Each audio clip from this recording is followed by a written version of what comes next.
brake jobs cost what they do. This is why we physically cleaning up your old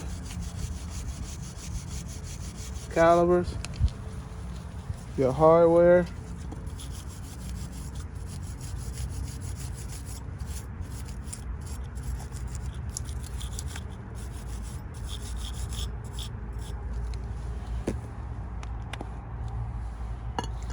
Greasing your pins. Just give me a little bit.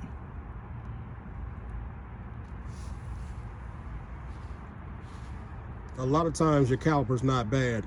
A lot of times it's just some water or something that's gotten inside the boot and dried out the slide, and there's no more grease in there, so it won't slide back and forth, so it'll seize up. That's what was happening on this car here we're working on. Doing the rear brakes on this Nissan Rogue, and the slide locked up. So we were able to get the pins out, clear this out, and you see these boots are still in good shape, but there was no lubrication in there. So it just added some more grease in there, and now these things are sliding like butter.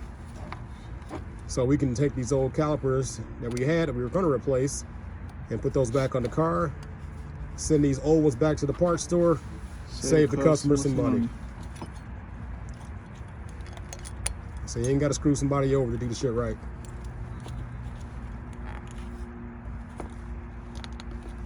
In this case, we were going to replace the hardware, Which I think I still might, just because this one not fitting flush, is bent. So we do have one we're going to replace.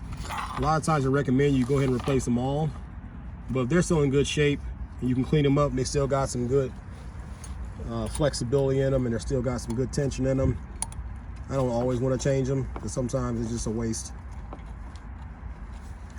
And sometimes we found in some of these, they have like universal hardware that doesn't actually really fit the calipers and the bracket sometimes, so that sometimes will force you to reuse the old ones. Right.